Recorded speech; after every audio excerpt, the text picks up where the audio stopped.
I've been dreaming. 'Cause now that I'm here, what I feel motivates me with reason. I guess I've been dreaming.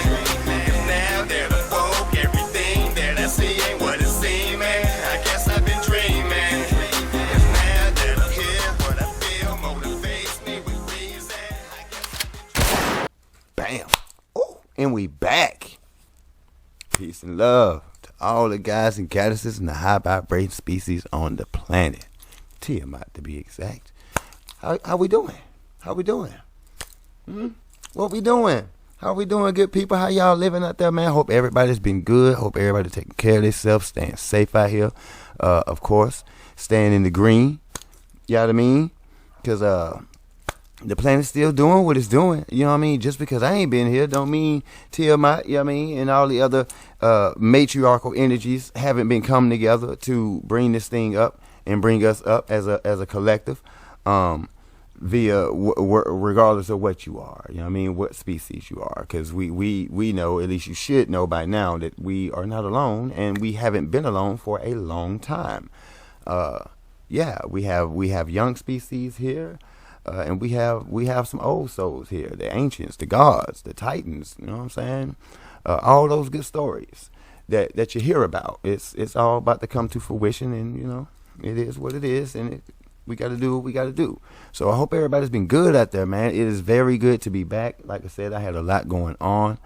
I can't disclose too much of it because it's certain things are still, and I don't, you know,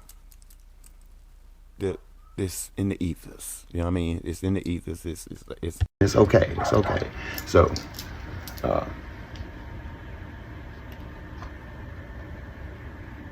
we are going to,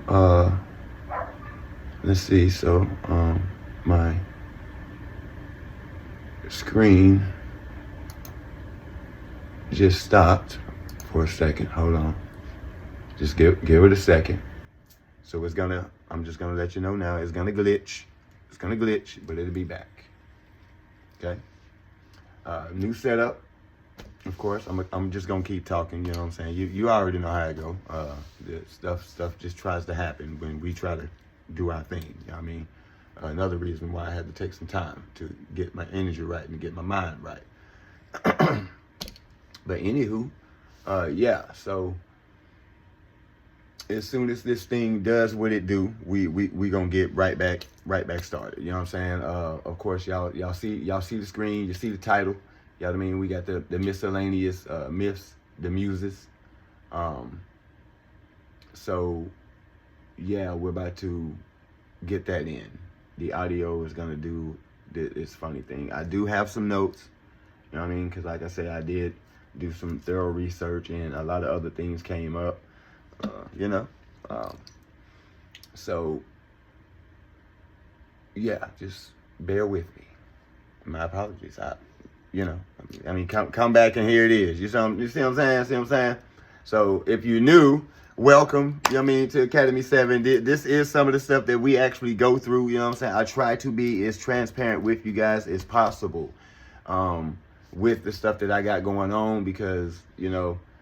Sometimes as content creators, we have some stuff is just out of our hands, and we just got to go with the flow, and we hope that you, the viewer, that y'all understand the stuff that we have to go through day to day, trying to get vids out to you, especially when we're trying to seek truth, deliver truth, bring truth, discover truth, disclose truth, and whatnot. So yeah, that's pretty much the gist of things.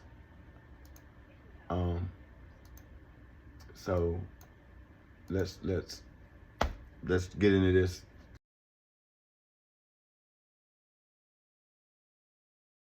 What is this? She got a channel anywhere. Hold on. Let's see, y'all. Let's see who this is. Okay, so this is Overly Sarcastic Productions. So, Miss Lady, salute to you. Because I see it's a girl right here, so I'm assuming that it's female. But salute to you. We're gonna check your video out. You know what I'm saying? If y'all know about this vid, you know what I'm talking about. Y'all pretty sure to slide over there and smash the like button for her as well. Hit the like button for myself. You know what I'm saying? Thank you very much on behalf of Overly Sarcastic Productions and Academy 7. We do appreciate y'all viewing and hitting the like button for us. Let's get back up here. Let's hit this little thing right here. Yeah. Y'all ready? As you can see, I am not dead. Life, or are a creative person in Let's your get it life, bust. or spend any amount of time on the internet watching the artists and writers toil away in the posting mines to someday fulfill the dream of affording hamburger, you are definitely more than familiar with the epic highs and lows of the artistic process. Creativity is one of life's great can't-do-it-on commands, and creative inspiration frequently strikes like a bolt out of heaven and far more frequently does not do that. I've seen the creative process described as being possessed by an idea you are constantly arguing with, and boy if that don't sum it up nicely. An artist can hone their craft over years and years of practice and refinement and grueling, rigorous training, but on some level they'll always be at the mercy of inspiration, and that is the one part of the creative process that no artist has figured out how to control. In my... Are you sure? Okay, so I get it, but this is one of those things. I'm an artist myself. Like I draw. I try to get into anything that's dealing with art. Like anything, you know what I'm saying? It's like I try to be like a universal artist. That's what I actually call myself. Universal artist, meaning anything that's dealing with art, which is there's so many facets of art and things that's considered art. So it's, yes, the inspiration is vast as far as that's concerned. But yeah, it's still, this looks like it's going to be one of those, it's different strokes for different folks. Everybody won't apply. Some people have methods. Some people have strategies. Some people just, you know, it's going to be different. We're artists. And as an artist, we're all individuals. We have an individual stamp, a signature that we always leave on a picture. If you're a true artist, you will always leave something hidden in your image where you know it's authentic, it's the real deal. You know what I'm saying? Something that most people may miss, wouldn't even recognize and really even knew that was your actual signature or stamp or whatever you may use, you know what I mean? Personal experience, nobody feels or acts more like the plaything of a cold, uncaring god than an artist wrestling art block. It's an unpredictable roller coaster that drags the hapless bard from the epic highs of I am a shining golden god and the master of making sense to the dismal lows of I will surely never have another good idea in my life, and then right back again 3 days later. So it's not too surprising that in many mythological models of the universe, this And I agree with that sometimes. Some days, bruh, I promise, it be like that. It be like that. It does definitely be like that. As an artist, I have to admit that for myself. You know what I mean? I can't speak for any other artists out there, but for myself, that it had. Now I'm not gonna say all like that. Now, you know what I mean? Oh my God, it's just no. It's just I once I recognize that it's not coming. I try to feel for the energy, what type of energy or what type of pressure or whatever I'm under. It's transmuting the energy is really what you want to do in that situation. But you first have to become aware and recognize the energy that you're actually under, because the writer's block could be coming from a lot of things. Art, drawing, all these blocks, mental blocks, they could be coming from anything. So just be aware. The key is awareness, so you can transmute it and use it. unpredictable and fickle ingredient in the lives of so many is the domain of an unpredictable and fickle deity, or in some cases, several deities. So today let's talk about the ancient Greek gods of inspiration, the 9 Muses. Now, not to name names, but some mythologies have a habit of playing pretty fast and loose with their use of simple numbers. When they say something like, there's this many of this thing, sometimes they're lying. But thankfully, when it comes to the Greek Muses, this is not the case. Kind of. More on that later. Basically, every piece of ancient Greek literature agrees that there are 9 muses, and as far back as Hesiod's Theogony, which is one of the earliest ancient Greek sources we have access to, we get a solid list of them, names and all, and there are, in fact, exactly 9. Not only that, but Hesiod doesn't just slap them into the family tree. As a card-carrying bard type, Hesiod talks about the muses a lot, from a pretty personal standpoint. The entire framing sequence of the Theogony is that Hesiod was minding his own business, shepherding sheep on the slopes of Mount Helicon, when the muses rocked up and divinely ordained him to lay out the whole cosmos etymological family tree in vivid and comprehensive detail. Not too surprisingly, ancient Greek poets evidently had a lot of reverence for the Muses, and while the Muses don't really feature as characters very often, they get woven into narrative framings quite a lot, with the Iliad famously starting with a prayer to the Muses asking them to play that one about Achilles making his bad day everyone else's problem. When it comes to the casting of these myths, the Muses aren't usually the talent, they're the directors behind the camera. There are a couple minor exceptions, one of which comes up very early in the timeline in Homer's Iliad, where the Muses get to star in a classic tale of hubris gone wrong. Thamras the Thracian is a talented musician favored by the Muses, but one day he brags that he could outperform the Muses themselves in a contest of the arts, and in response they smite him divinely and take away his performing ability and also his eyes, in case he didn't get the message the first time. Anyway, Hesiod's Theogony doesn't just invoke the Muses, it also lists them in a nice numbered fashion, which is such a rare treat for me that we're just gonna go down the list. I don't get to indulge this very often, alright? Let me have this one. Hesiod lays out that the Muses are the daughters of Zeus and the Titaness Mnemosyne, the goddess of memory, and Are you sure? Hold on. Absolutely not. And that's the misconceptions that we have about certain things. It's when you start to grasp and understand what's really truly going on, it starts to rule things out. With this situation here, let's say they say that the Muses are daughters of Zeus. Okay. I got my whole thing with Zeus. I could just go completely in on bro, but that's not the case. He's not on the board today. But because he's up here, no, not because the Muses themselves, 9 of them, are truly inspirations of the universal prime creator. You know what I mean? You just got to understand what that is. It's the energies. It's energies, expression, like really the expressions. That's why you got 9 different expressions. That's 9 different categories. But within those categories, you have the spiderweb selections of facets of where these categories can go. Like art, there's so many different avenues that you can be on when just dealing with art, poetry, and all of this. Calliope, you know what I mean? For one, she's poetry, epic poetry. So it's things like this that gets mixed and screwed because they want to take you away from the actual what is. And that's the universal prime creator, great mother. You know what I'm saying? They want to take the attention away from her, and it's this matriarch that's supposed to reign, and now we have this patriarch, and see what we got. Every time you turn around, it's a man over the woman, and it's really the woman, then the man, but then there's this equal ground that everybody has a role to play.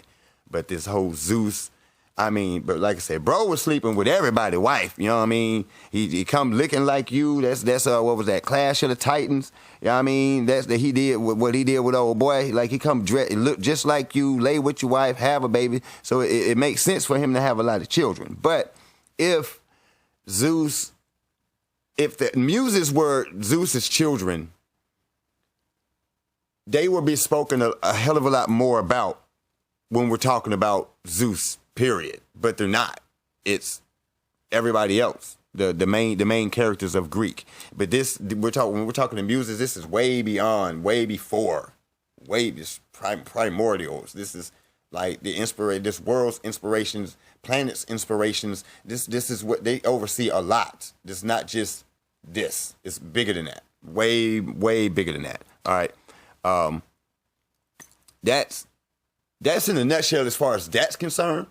I could say more, but let's go. He starts off his list with the boss of the Muses, Calliope, Hopefully which y'all means get what I'm beautiful saying. voiced. She's generally seen as the inspirer of epic poetry and has the distinction of being basically the only muse with a consistent mythological presence. She's always listed as the mother of Orpheus, and while she doesn't really show up in his story, it's thematically pretty clear that she's why his music is so overwhelmingly magical. Hesiod distinguishes Calliope from her sisters in one more key way. Calliope is the muse delegated to inspire kings. If Zeus approves of a king and thinks he'll make a good leader, the muses grant him the power of rhetoric and make him real good at public speaking and stuff. So, see, just like that one. That brings us to our first key point about Calliope before she gets away. All right, so you can find a reason, one of the main reasons why you don't see the muses as actual people, taking form in actual people figures like that, is because well, I ain't gonna necessarily say because, but I would figure one of the main reasons is what happened on the Netflix series The Sandman. What's it say? What's the season 1, episode 11? Check it out. Season 1, episode 11, where the Calliope is captured by a guy and used for her inspiration to write books. So if they can be snatched up like that and actually used, you know, I don't think I'd be coming around to be amused. You know what I'm saying? You feel me? Like, it is what it is. But y'all can check that out. You know what I mean? I saw it for the first. I mean, I actually got into this show for the first time in a long. You know what I'm saying? Since it's been out for the first time and a couple months ago. I've been checking it out, just trying to see about, you know what I'm saying, how I can kind of. And that came up, and I was like, So I figured I'd bring that in to throw that out there so we can do some cross-referencing and to see more about it. So y'all check that out. Y'all, you know what I'm saying, drop it in the comment section. Y'all let me know what y'all think about it, what y'all think about Calliope and this actual episode of Sandman, and how we can correlate with what we got going on right here. Let's go. This feels like a bit of a correlation causation fallacy, but I love the vibes on this one. When it comes to the many sides of show. Then it's like mother of Orpheus, right? And then in the Sandman, his name was Morpheus. Biz politics somehow manages to be even more unforgivingly carnivorous than Hollywood. Now after this, Hesiod basically just lists the Muses by name, and the names all have pretty blatant literal translations, but the idea that they're each in charge of specific domains of individual slices of creativity are kind of a later development. It's clear from their naming conventions that they were already thematically subdividing the creative inspirational process, but the ancient Greek writers that talked about them mostly just referred to them as a unit. So while we do have a nice numbered list, and I'm gonna say what every muse is classically considered to be in charge of, because otherwise, what is the point of doing it as a numbered list? It's important to note that this sort of hard world building around them seems to have been a retroactive thing. Anyway, next up, Clio's name means to recount or to celebrate, and appropriately enough, she's generally framed as the muse of history, and she also gets a minor credit in a myth. Way down in the 2nd century CE, Pseudo-Apollodorus' Bibliotheca says that Clio made fun of Aphrodite for her love affair with Adonis, and Aphrodite love-beamed her in revenge to make her fall for this king Pyrrhus. Things happen, and the end result is Clio and Pyrrhus' son, Hyacinthus,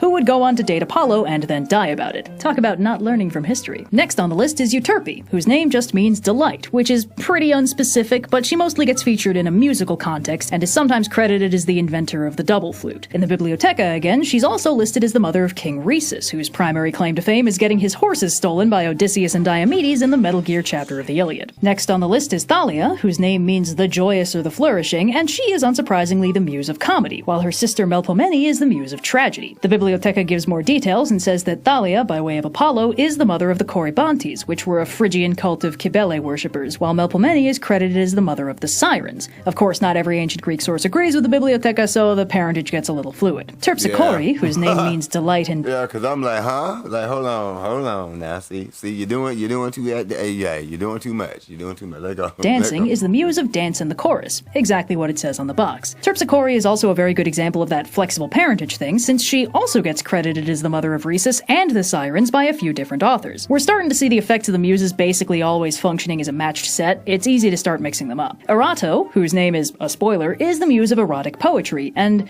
apparently also mimicry. I don't see the connection, please do not explain it to me. And as a pretty handy illustration of that thing I said about the muses not having concrete themes, she's the muse Virgil specifically invokes when he kicks off the second half of the Aeneid, which, to be frank, isn't the steamiest bit of poetry around. So that tells us even by Virgil's Roman times, the muses hadn't been pigeonholed. Polyhymnia, whose name means many praises, is the muse of hymns and sacred poetry. And finally, rounding out the cast, we have Urania, the muse of astronomy. She's usually portrayed holding a globe and sometimes gets her role expanded to be the full-on goddess of the heavens themselves. Gotta be honest, I personally wouldn't classify astronomy as an art form. Maybe I should. Maybe the world would be a better, more whimsical place if I did. And that... Well, I don't know if it's necessarily if you did, but that is, it's art, baby. It is a form of it. Yes, ma'am. Consider that, definitely. And you see her name was Urania, you know what I mean? So that's Uranus. So, of course, that makes sense, right? So, again, energies, definitely energies, expressions. And as you see, you can take all of those and you can find that everywhere you look, everywhere. With it being the energy, I don't necessarily see the reason for them to have to take form, a body, a humanoid, be a human being for that matter. But I just love the way that Greek philosophers, they just love taking things that does not.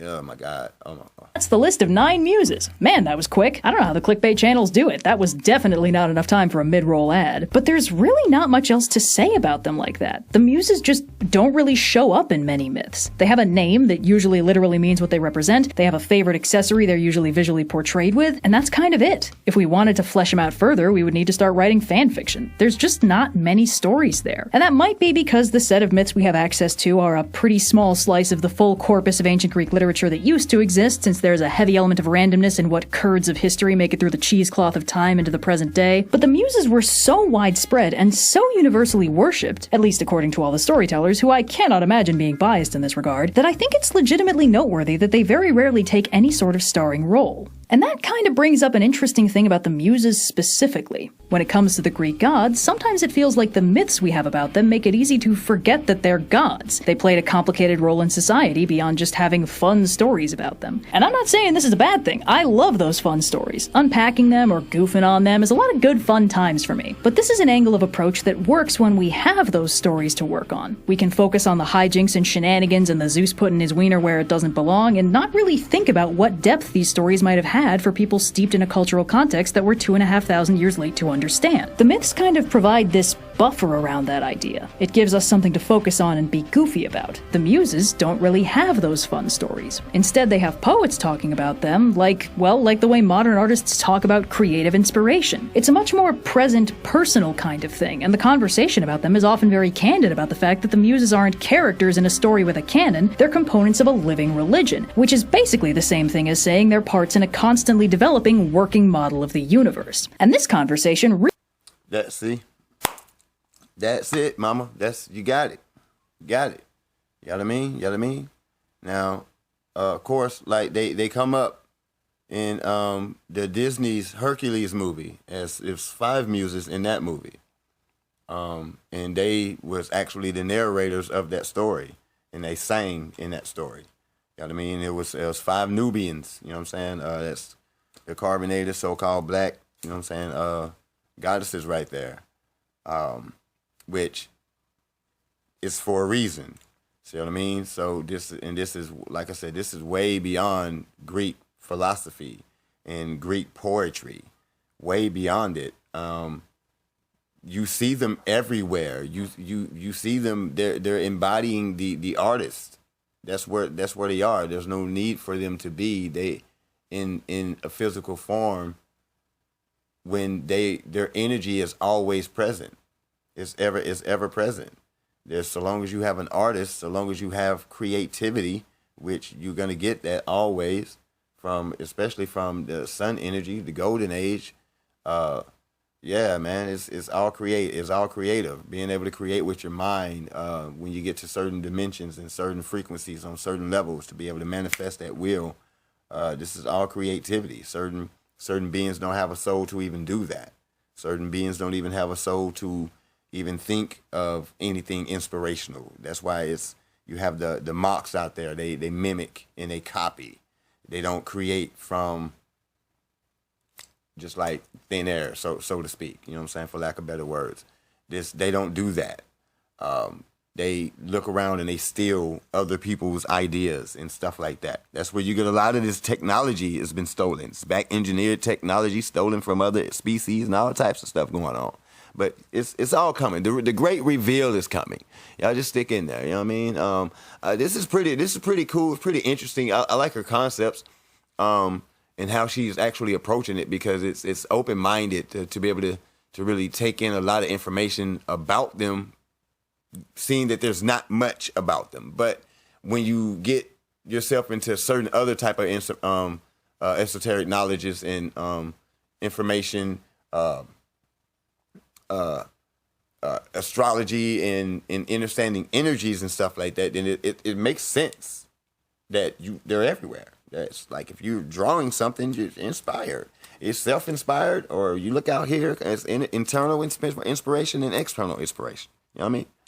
really starts to get interesting after the Romans show up. Around 45 BCE, Cicero wrote a philosophical dialogue called On the Nature of the Gods, where, in classic philosophical dialogue fashion, Cicero gave several characters philosophical stances and had them argue with each other for 3 whole books. One of the characters is an academic skeptic whose position is basically, the gods are ridiculous stories that don't make sense if you think about them, and when he's listing his evidence, he mentions some interesting things about the Muses. The first relevant claim he makes is that some people say there were 3 Jupiters, who we remember the Romans used as a syncretized synonym for Zeus. So he says the first Jupiter was born in Arcadia as the offspring of Ether, aka Chaos, and was the father of Bacchus and Proserpine, aka Dionysus and Persephone. Jupiter number 2 was also born in Arcadia, but this one was the kid of Calus, aka Uranus, and the father of Minerva, aka Athena. Ugh, dealing with the Romans always gives me a headache. Anyway, the dialogue continues that Jupiter number 3 is the son of Saturn, aka Kronos, born on the Isle of Crete. Then, having laid out his multi-Jupiter hypothesis, he gets to the Muses, starting off with the claim that the second Jupiter had the first group of Muses as his daughters. First group? What do you mean first group? Yup, he says there were originally 4 Muses, and gives them the names, oh boy, Thalciope, Aeide, Arche, and Meleti. And then he says after that, Jupiter number 3 got with Mnemosyne and produced the 9 Muses we already know about. This is a baffling conversational flashbang to drop, and he's not even done, because for good measure he says some poets claim there's another set of 9 Muses, with the same names as the second set, obviously, otherwise it would get confusing, who he lists as the daughters of Pyrrhus and Antiopa. And I know what you're thinking, but no, this is apparently not the same Pyrrhus that Clio had that fling with. Second, unrelated Pyrrhus. And if you just can't get enough of the guy, don't worry, there's more where that came from. Okay, before she goes on, I'll just throw in this. This seems like 2 different dimensions, realms, parallel universes, timelines, what they call it, the multiverse. Now, this is very convoluted. And the fact that cycles happen, right? Like the cycle that's what's about to occur now, the 3,600 years are up.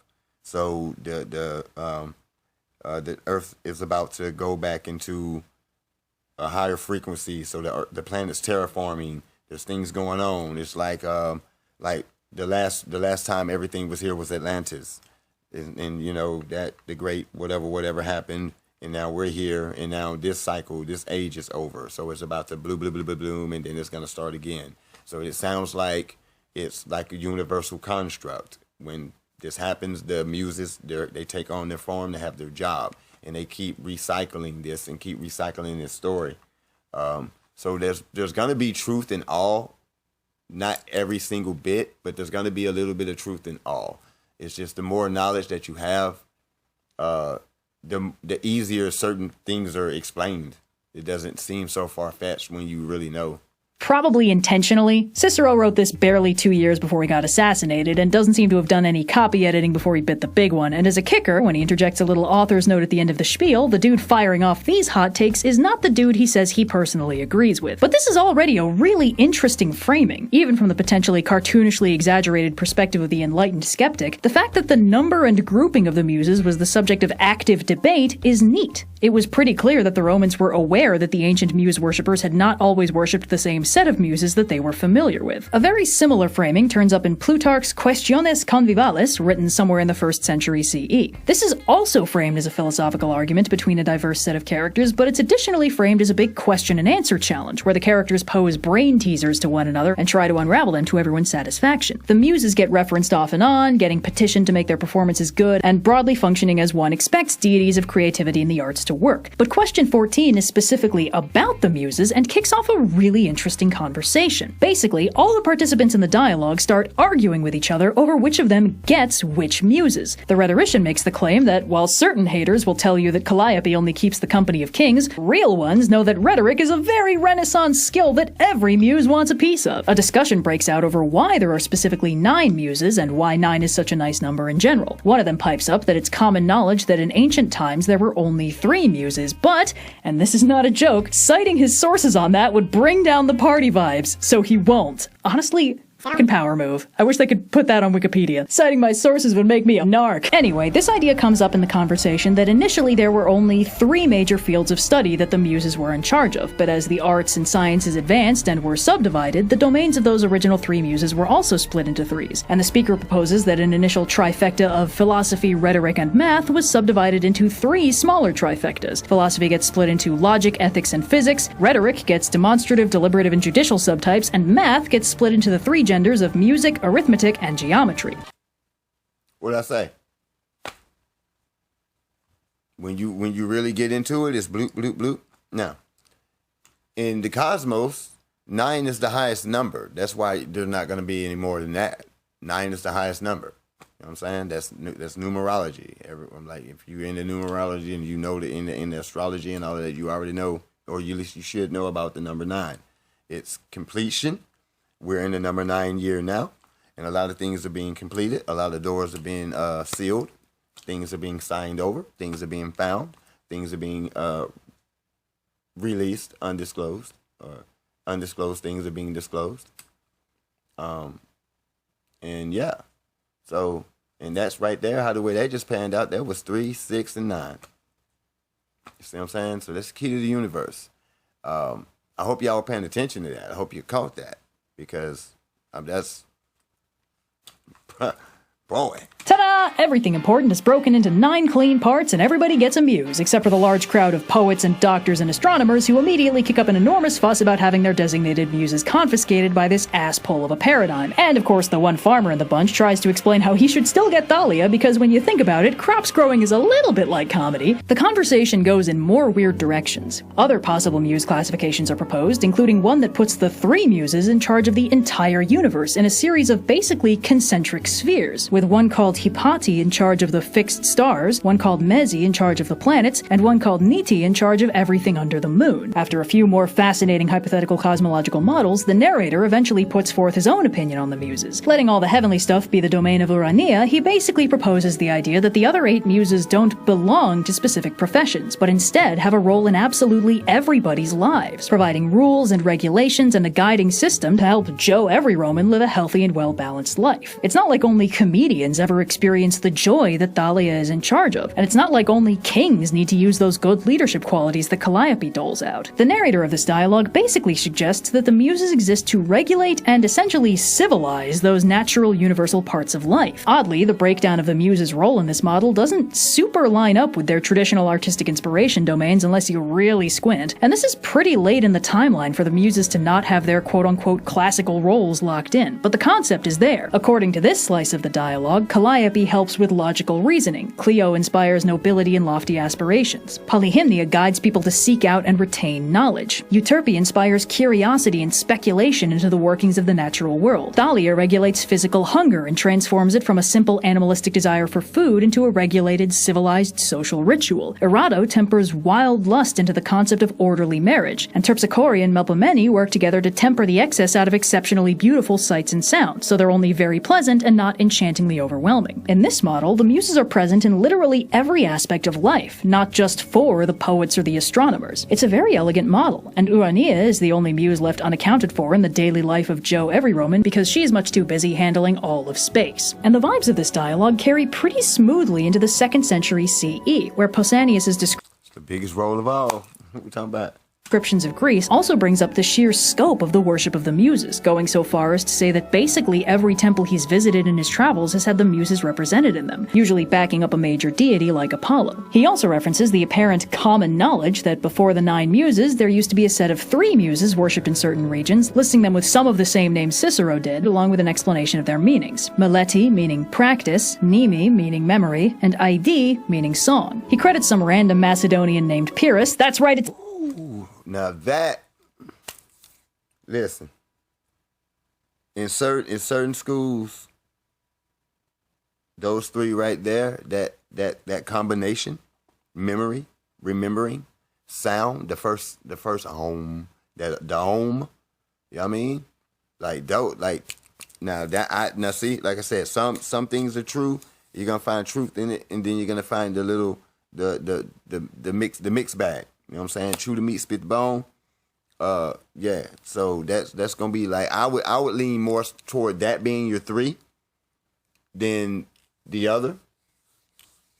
And then but then still you would bring in the bust down. And then you of the 3, 6, the 9. And then you would take the 9 in those aspects. And then you would see the one where they're everywhere, all over the planet, all planets, it's inspiration, man. Nothing new under the sun, you know what I mean? So it's, energies. Just get familiar with the energies. And that's why I tell y'all, know yourself, you know what I'm saying? Know the energies that surround you. Know your energy. If anything, know your energy, you know what I'm saying? And get familiar with yourself. Get familiar with your energies. And the other energies around you, you'll be able to pick up on more things, you know what I'm saying? Using your senses to really feel these things out. I'm really enjoying this, though, because, she really has a good perspective. And just in bringing it together like this, if you know about certain things, you're able to really, you know what I'm saying?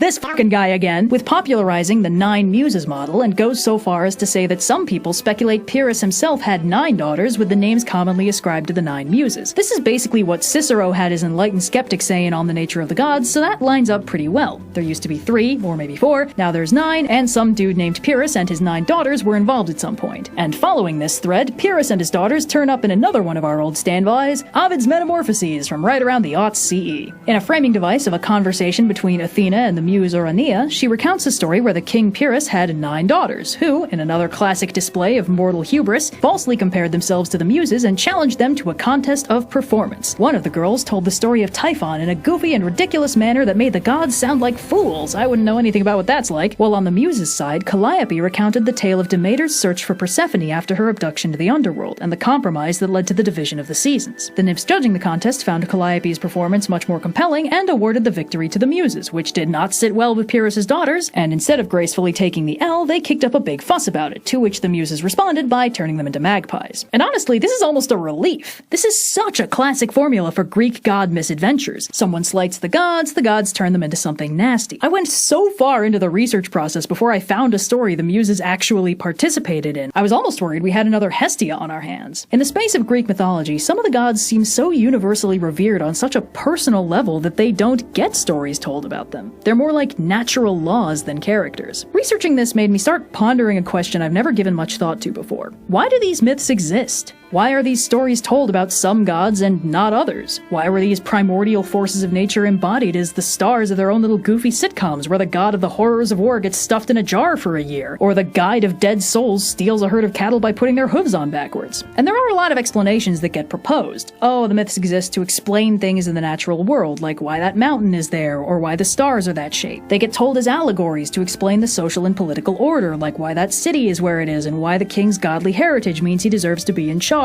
This simple explanation really likes proposing the idea that stories get told because the world must be explained. And tempting as they are, I've learned to be very suspicious of a simple explanation. I don't think there's any one reason stories get told, and I think the sheer universality of the Muses is proof of that. The one consistent through line through the texts we've unpacked here is that the Muses are confounding. What is their role? What's their place in the natural order? Do they guide the hearts and reason of humanity, or do they turn the heavens themselves? How many of them are there? What's the point of them? Who gets them and why? Even by Roman times, the Muses aren't locked into their classical domains. That farmer in the Questiones Convivalis says Thalia should be the muse of farmers, and that doesn't make any sense from a muse of comedy standpoint, but it does make sense if we go back to the literal meaning of her name. Flourishing. Only Oranea's role as the muse of astronomy is even halfway consistent, and even then, is she the god of those who study the stars, or is she the god that moves the stars themselves? The Orphic hymn to the Muses, written sometime between the 3rd century BCE and the 2nd century CE, so... Yeah, there go the 5 right there. And my cam went out, y'all, so, my apologies. My cam went out. I don't know what happened. But yeah, there go the 5 right there. It looks just like them. That's from the Hercules movie. But I would say they're probably a little bit of all of it, though, man, to be real with you. Pretty widespread on that one. Describe the Muses not as gods of the arts, but as gods of knowledge and truth. Their domain is framed as teaching humanity divine knowledge, inspiring with truth and guiding away from error. If the Muses are gods of storytelling, then this angle suggests that the purpose of storytelling is to reveal truth. Storytelling is how we make sense of both the world around us and the world inside us, and turn it into something we can share. It's a foundation. I agree with that. Truth. You know what I mean? And then, I mean, if we're speaking about the universal principle, then yeah, we're definitely going to go with that. So we can take that and we can add it to it. Equate. You know what I'm saying? Like I said, chew the meat, speak the bone, y'all. This dope, though. Pillar of communication, of society and history. It introduces causality and pattern recognition to what was originally just a big pile of things that happened. Of course, gods of artistic inspiration and creation feel universal, filling every aspect of life from the literal heavens down to the farmer's fields. They haven't yet invented a thing that can't be thought about, can't be talked about, can't have art made out of it. What's the difference between being a god of telling stories and being a god that moves the heavens themselves? Both of those things still need to be turned into stories before we can understand them. The arts become the largest, most universal domain by default. Every myth we have belongs to the Muses. No wonder they feel more godly than the rest. They can't be contained by their own framing device. Inspiration isn't just about making creative brain go burr. Its oldest meaning is divine guidance, being breathed into a mortal from an unseen and unknowable source. We've circled back to the foundational truth that inspiration can't be fully understood or controlled. Why are these stories told about the gods? Why do we tell the stories we tell? Why do the ideas that we get come into our heads the way that they do? I don't know. Maybe the Muses will tell me if I ask real nice. Music grows in...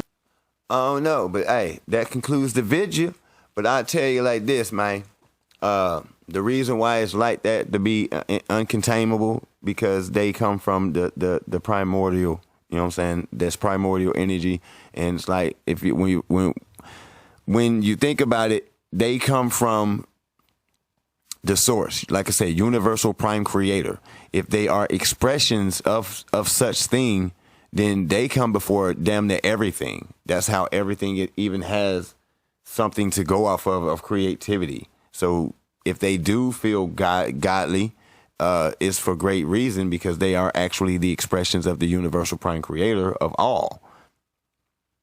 So technically they would be her, she, and they're here on a planet which is matriarch to inspire, and that's what they do, and that's what they've been doing. And again, back here with the Sandman, that's one the Calliope got captured. So yeah, and if you could actually do that, then it would make sense why they wouldn't even come down here to entertain a body. Why would I want an avatar when I'm doing just fine where I am, away from everybody, but yet at the same time inspiring everybody? But that's not saying that they're the only people that's inspiring, but inspiration come from them. Just like even the term inspiration sounds like an entity itself, energy itself, embodiment itself of energy, which is probably something that they use, probably a muse itself. You know what I mean? I ain't gonna say who knows, but I could say if you do, you tap in, most answers will be revealed to you. You know what I'm saying? Just look around. There's certain things certain questions that she asks. If you take other aspects of life, more than likely you're gonna find the Muses there as well. But yeah, I thought they were talking to the Council of Nine, or talking about the Council of Nine, and at the same time, it may actually still be, in a sense, but I'm not sure on that. I'm still digging, but I'm not too sure on that. But while I was digging for that, I did find something interesting. Speaking on the Council of Nine, as when I discovered that the CIA was doing some MK Ultra / remote viewing, and they were channeling the Council of Nine. At least they thought they were. So they were channeling a totally different species. I don't know what that's about. I actually went back to look for it again. I saw it, I read it, I went to look for it again, and I couldn't find it. You know what I mean? So it's like, damn. But I did remember like kind of the gist of what was going on there. So we got remote viewing, and they're channeling extraterrestrials. And, you know, here we are 2025, and they got extraterrestrials in the sky. And we got extraterrestrials that's been embodying human bodies, if that's what you want to call them, avatars, if you will. Yeah, so we got a lot of that going on, you know what I mean? But at the same time, yay, it's good to be back. We gonna get some of these technical difficulties worked out so we can officially But in the meantime, in between time, y'all don't forget to keep yourself spiritually, mentally, physically, and emotionally protected at all times. Due diligence. Get your research on. Y'all dig in. Find some inspiration. You know what I mean? Look around. Find the inspiration. It's everywhere. You know what I'm saying? You even got AI. You know what I'm saying? Busting out some inspiration. You know what I'm saying? To get you started. Get you a little kickstart. Be careful though. Because, the AI system is a lot more advanced and deeper than meets the eye. I'll say that. But so do be careful, but get it in. But yeah, at the same time, I appreciate it. Like I said, my cam went out for that little spill, but I figured I try to get everything worked out, and I pop back up, so I can formally salute y'all and walk y'all through the door, out the door, out the door. You know what I mean? My bad. You know what I'm saying? I'm trying to bring y'all back in. But yeah, we just come back. Don't forget to hit the like, share, subscribe button. Come back with your boy. You know what I'm talking about? As you can see, I am not dead. Still here, you know what I'm saying? So Let the games begin. peace.